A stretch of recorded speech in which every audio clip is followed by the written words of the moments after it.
Into the mysterious world of the Marvel Universe, there are many names whose origins have either shocked or surprised us, and then there are those stories remain shrouded in mystery for a long time. One such name is Dylan Brock. Who exactly is this young hero? Is he even a hero? Why has Dylan caused so much chaos in the dark symbiotic world? Be it his mysterious origins, his close connection with Eddie Brock, or his boundless powers that surpass the OG Venom, we've got everything covered in great detail. As we explore this symbiote offspring, get ready to see some really wacky details about his ability to evade the supreme symbiote hive mind. So suit up, sit tight, and let's do this. Before we go into our explanation, we have a very small request. If you like our content, please support us by subscribing to our channel. This is a small click for you, but for us, it means a lot. Thank you. Let's begin. Dylan, the Codex kin. Dylan Brock is the unknown son of Eddie Brock, the Venom, and Anne Wang, the accidental she-Venom. However, Dylan's story isn't that simple. His birth had more twists than someone's entire life. Let me tell you the whole story. Eddie and Anne were under a vicious attack from the delusional villain, the Sin Eater. Yeah, that's one way of making yourself sound like a hero. After a gruesome battle, Sin Eater almost killed Anne. But Eddie wasn't one to sit there and watch his girl die. This quick-witted anti-hero transformed his Venom symbiote to his partner to save her. And voila, it worked. However, there was something everyone forgot to calculate: the symbiote's bonding nature. It transformed her into a beastly she-Venom. This was the beginning of a whole new chain of events. The Clintar symbiote belongs to a race that simply cannot be trusted, because when the symbiote went back to its original host Eddie, it left a tiny part of itself, the codex, deep inside the innocent girl Anne. Little did they know, Anne's life was about to take a wrong turn. Soon, this symbiote codex got her mysteriously pregnant, and she gave birth to a not-so-ordinary baby boy and named him Dylan.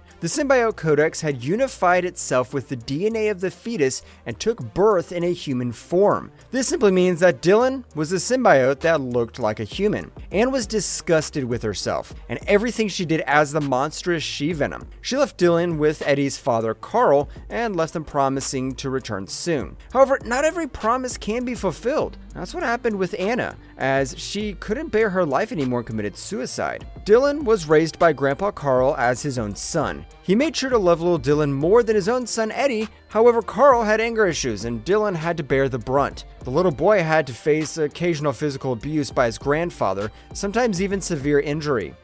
Genesis of a new Venom. Even after being subjected to physical harm by his only family member, Dylan didn't have the option of leaving, because this 9-year-old was completely unaware of the existence of his father Eddie being alive. Wait, he didn't even know Eddie was his father. Carl raised Dylan as his own son, not just metaphorically, but he also made sure Dylan believed him to be his father. This charade went on for years until one fateful night when an injured Eddie Brock showed up at the door. Eddie was in deep trouble and was being chased by federal agents from Project Oversight. This was truly a nightmare for Carl, who wanted to keep Dylan in the dark about his true origins. However, it looked like this is what fate has in store. Innocent and scared, Dylan asked his grandpa who this injured man was and why is he here? But Carl was a tough nut. He instructed little Dylan to get inside and gave no information about Eddie. Fast forward a few months, Eddie showed up at the Brock residence to talk it out and solve the complex father and son issues. But it didn't quite turn out well, as his Venom symbiote went out of control like it had seen a ghost or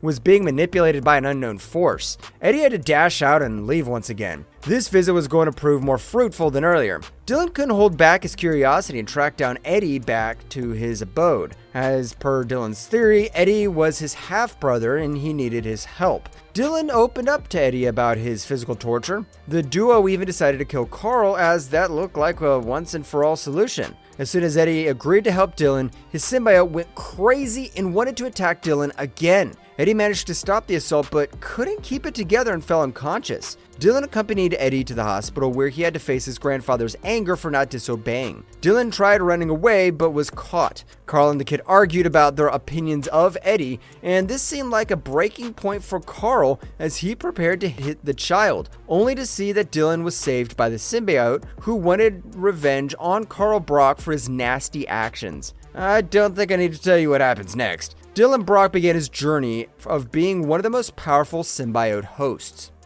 Eddie and Dylan's first battle together. Dylan's journey with Eddie took off, and he never looked back. However, it wasn't too long before their path faced a massive threat. they decided to temporarily rest in Rex Strickland, the Tyrannosaurus symbiote's warehouse. Soon a looming threat came to their attention and disrupted their short respite. The duo gets to know about Carnage. The symbiote sociopath and mass murderer is back with a more sinister plan than ever. He wants to bring back the god of symbiote, Knull, by consuming every single symbiote codex there is. In the meantime, Dylan grew closer to his father Eddie when they bonded during his sickness. However, their peaceful time was interrupted when they discovered they were being hunted. Eddie has bonded with Venom again and introduced Dylan to Spider-Man, and I can tell you, they already dislike each other. They ended up at Rex Strickland's warehouse, meeting the Maker once again, and Normie Osborn, who had the Carnage symbiote. When the chaos broke out, Dylan refused the Maker's Codex extraction to be tested on him. Further, Dylan even protected Normie from symbiote's attacks by Riot, Agony, Phage, and Lasher. To their surprise, Sleeper, a new spawn of Venom, tried to bond with Dylan while rescuing him. As things got more intense, Dylan released the Life Foundation symbiotes, causing a chaotic but insane showdown. It was complete madness out there. The Maker got hold of Sleeper and decided to terminate him and his siblings. But Dylan rescues Sleeper and uses a strong power to turn him into a giant wolf. The Life Foundation symbiotes become a hybrid and posed a serious threat as it started chasing Dylan himself until Captain America had others intervened. Dylan's heroic journey took a sinister turn when he had to face the Dark Carnage in his gang. As Dark Carnage absorbed Eddie's symbiote, he had to bond with the symbiote Cody's extracted by the Maker. A big climactic fight erupted and Dark Carnage posed a threat to Dylan's life. However, in an unfortunate moment, Eddie admitted that he's Dylan's dad made a choice that changed their destinies and the direction of the war. Eddie fought with everything he had and managed to manifest a necro sword from his symbiote. Finally, he killed the Dark Carnage and even absorbed both Grendel and Venom symbiotes. Our young hero, Dylan, was surprised to learn about his family connection with Eddie, which led to a heartfelt conversation between the two. After the battle, there was a moment of rest. However, Dylan was still trying to understand the new information about his identity. He talked to Eddie about his feelings of pain and abandonment. Eddie, with all the fatherly love in him, assures Dylan of his commitment to his family. The Interdimensional Symbiosis. Dylan moved with Normie at Harry Osborn's house, and this is where he had unsettling nightmares of Knull. Keeping these visions in mind, he decided to help his father Eddie in fighting against Knull. Dylan used his powers to connect with the Carnage and Venom symbiotes. They were separated by lightning, and finally Carnage captured Eddie with plans to harm his loved ones. Desperate to assist, Dylan, the young Venom, unintentionally created a portal through the Carnage offshoot. Dylan entered the portal and connected with the Venom symbiote. This lets him transform into a Tyrannosaurus Rex to rescue his father. Dylan used his mental connectedness to the other symbiotes and found his father imprisoned. Yeah, Dylan was like a hive mind of his own. The young lad was determined to free Eddie. He destroyed Carnage's offshoot, which caused the symbiote to leave Eddie's body at last. Dylan was reunited with his father and sought vengeance from the Maker. However, their plans were disrupted by an attack from Virus. This leads them to be transported to a symbiote-ruled universe. As if there weren't enough symbiotes already, in this new universe they encountered an underground resistance resembling Agent Venom, including Annie Weiing, Dylan's mother counterpart from this universe. Now, that's a twist I didn't see coming. As they faced symbiote-enhanced individuals, Dylan's interactions with Annie revealed some crazy truths about his identity. The boy finally knows his worth and that the Codex, the Hive's leader, was Dylan from their reality. So they teamed up to attack Codex's base by combining memories found in them to bring back Codex's humanity. These anti-heroes managed to return everything to normal. However, Dylan, Eddie, and Annie spent a year on Earth 1051. When finally a machine was fixed to transport them back home, they say goodbye to Annie, only to find themselves facing Knull, the god of symbiotes' impending arrival. This was a crucial chapter in Dylan's journey. It involved battles across dimensions, family relations, and dealing with symbiote-infested worlds. Dylan's character experienced massive growth as he faced various battles alongside his father, Eddie, encountering alternate versions of familiar faces in a symbiote-dominated reality. Knull, Invasion of the Gods. This was when Knull initiated his invasion. and Eddie Brock took some serious measures to protect his only family, Dylan. He was locked in a safe house away from the attack. In the secure location, Dylan discovered that his father had been separated from the Venom symbiote, absorbed into Eddie's armor by Knull. Basically, Eddie was doomed. Dylan was blocked from attempting to communicate with the symbiote through his powers, as prolonged communication could lead the Hive to track him. Later, Spider-Man rescued Dylan from the safe house, and they sought refuge in the Fantastic Four's home base. This was where the other survivors of Knull's attack had gathered. Soon, a plan was set in motion to retrieve a symbiote from one of Knull's dragons so that they could save Eddie. However, the symbiote further harmed Eddie, provoking Dylan to use his powers and disintegrate it. This ultimately leads to Eddie's demise. But one thing was for sure, Eddie's sacrifice wasn't in vain because he became the new King in Black. And later in the journey, he handed down the Venom mantle to his son. Now, coming back to our battle, Dylan is devastated about losing the only family member he had. Dylan wasn't someone to put down his weapons. He joined the front lines, using his abilities to free individuals under Knull's control. Dylan was raging with anger. He confronted Knull directly. When Knull overwhelmed Thor, Dylan and Marvel Girl tricked Knull into freeing other affected heroes. They pretended to surrender and caught him completely off guard. Now Captain Universe had obliterated Knull's physical form, just like Eddie did it previously. This little trick enraged Knull so much that he attempted to take over Dylan. But the heroes used the Unipower to forcefully remove the living abyss from Dylan, seemingly destroying Knull and restoring Dylan to a normal human state.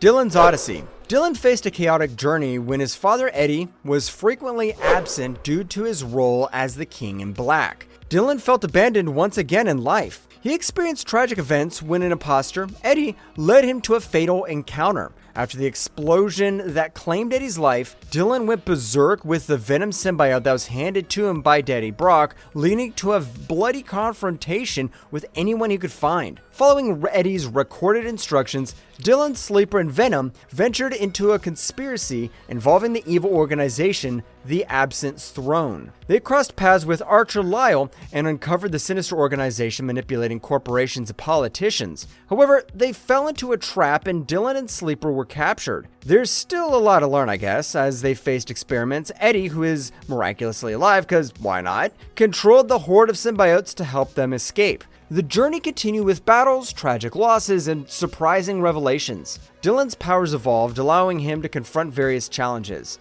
In a biker gang clash, Jake Yakin, a friend, met a tragic end, intensifying Dylan's struggles in life. As if that wasn't enough, Dylan's symbiote pulled out his mind, bringing him to face with a mysterious figure called the Keeper, inside the mental world of the Venom symbiote. Keeper, a copy of Eddie's memories, revealed Dylan's true nature as a hybrid. As Dylan ascended into the Clintar within Venom world, he learned about his origins and manifested the all-black Necrosword. He soon returned to his physical body and was rescued by Sleeper. Dylan learned to embrace his identity as Codex by building an army to face any future impending threats. With Normie Osborn's symbiotes bonding and Miss Marvel's intervention, Dylan navigated challenges and decided to become a hero despite his young age. Together, they confronted the threat, defeating the enemies. However, as they tracked down Sarnak, the Master of Sound, he chose to turn himself in. How powerful is Dylan Brock? Dylan possesses an impressive blend of superhuman abilities inherited from his symbiotic background and unique traits, mixing his human-symbiote hybrid nature. His physical prowess goes beyond ordinary human limits, giving him strength, speed, agility, senses, stamina, reflexes, and durability. Thanks to his regenerative healing factor, Dylan can rapidly recover even from severe injuries like gunshot wounds. Alongside standard powers, he showcases diverse abilities like wall crawling, offspring detection, genetic memory, and spider sense immunity. Dylan has advanced mental and metaphysical abilities, such as generating material to create chains, resisting telepathic influence, channeling empathy for empowerment, and manipulating energy. Notably, he can sense and repel symbiotes, gaining control over them. When bonding with symbiotes, Dylan triggers their evolution by cutting their hive connection and enhancing their strength. While initially grappling with power control, Dylan's journey, guided by Knull's instruction, led to a conscious and effective use of his abilities.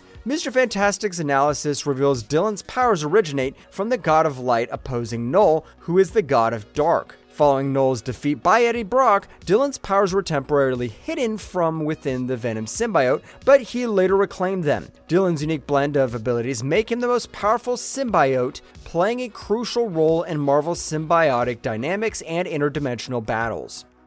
Marvelous verdict. In our exploration of the symbiote's multiverse, we encountered the origins of Dylan, the most powerful one. His story goes beyond the typical superhero tale, looking into complex family dynamics and personal challenges. Dylan, a hero facing struggles in both his personal and superhero life, emerges as an inspirational figure. This episode went beyond action, giving a clear picture of Dylan's beginnings, his childhood on the brink of orphanhood, the revelation that Eddie is his father, and his eventual acceptance of the codex hybrid within himself. A big shout out to the creators for mixing the storyline with emotion and creativity, making it truly outstanding. In the wide world of comic books, only a few managed to shine so brightly. Dylan's tale unveils the Marvel Universe as even more intense than we think. What else would you like us to explore? Let us know in the comments.